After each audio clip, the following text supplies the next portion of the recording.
ఏంటి కాంగ్రెస్ పార్టీ ఇక్కడ ఎందుకు గెలవాలనుకుంటున్నారు? మీరు అంతా వచ్చి కాంగ్రెస్ పార్టీ సపోర్ట్ చేస్తున్నారు కదా, ఎందుకు? అంటే జనరల్గా ఉస్మానియా స్టూడెంట్స్ అంటేనే అధికార పార్టీకి వ్యతిరేకంగా పోతారు, అపోజిషన్లో ఉంటారు, ప్రశ్నిస్తారు. మీరు ఎందుకు కాంగ్రెస్ పార్టీ సపోర్ట్ చేయాలని? యాక్చువల్ బేసికల్గా తెలంగాణ ఉద్యమంలో పోరాడిందేమో నీళ్లు నిధులు నియామకాల కోసం. ఈ 10 సంవత్సరాల్లో కేసీఆర్ గద్దెనెక్కి మమ్మల్ని ఒక రకంగా ఏం చేయాలంటే రోడ్డు మీద పడేసిండు.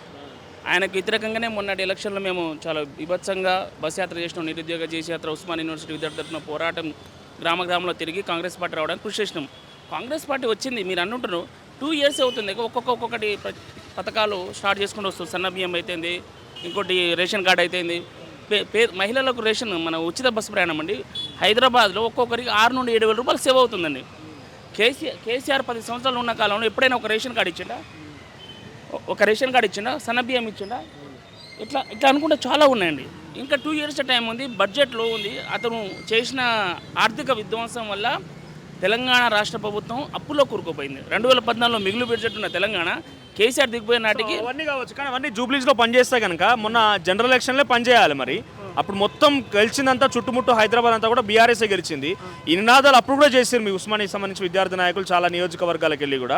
అప్పుడు వర్కౌట్ కానీ ఇప్పుడు మళ్ళీ వర్కౌట్ అవుతుందా? మళ్ళీ ఇప్పుడు అధికారం ఉంది బీఆర్ఎస్ కాదు కదా, మళ్ళీ బీఆర్ఎస్ పై నెప్పనెట్టి కాంగ్రెస్ గెలవాలని ఒక ఉద్దేశం చేస్తున్నదా? ఇంకా బీఆర్ఎస్ పార్టీ నెప్పనెట్టాలనుకుంటున్నదా? రెండే పర్స్పెక్టివ్ అండి. కేసీఆర్ దగ్గర లక్షల కోట్లు ఉన్నాయి. కేసీఆర్ గెలిచిండంటే విపరీతంగా డబ్బు ఖర్చు పెట్టి చేసిండు. కాంగ్రెస్ పార్టీ ఒక్కొక్క టైంలో గ్రేటర్ హైదరాబాద్ మున్సిపల్ ఎలక్షన్లో బీజేపీ వర్సెస్ బీఆర్ఎస్ ఉన్న దాన్ని మెల్లమెల్లగా పికప్ అవ్వకుండా 64 సీట్లతో గెలిచింది. ఇక్కడ హైదరాబాద్లో ప్రభావం చూపలేకపోయిన విషయం వాస్తవం. ఇక్కడ జూబ్లీస్ వచ్చేసరికి ఏమవుతుందంటే పేద ప్రజలకు సహాయం చేసిన వ్యక్తి చిన్న శిష్యులు అతని కుటుంబం. ఇప్పుడు మాగంటి గోపినాథ్ గారు 10 సంవత్సరాలు అతనే ఉన్నాడు కదా, ఇప్పటికీ చాలా సమస్యలు అట్లా ఉన్నాయి.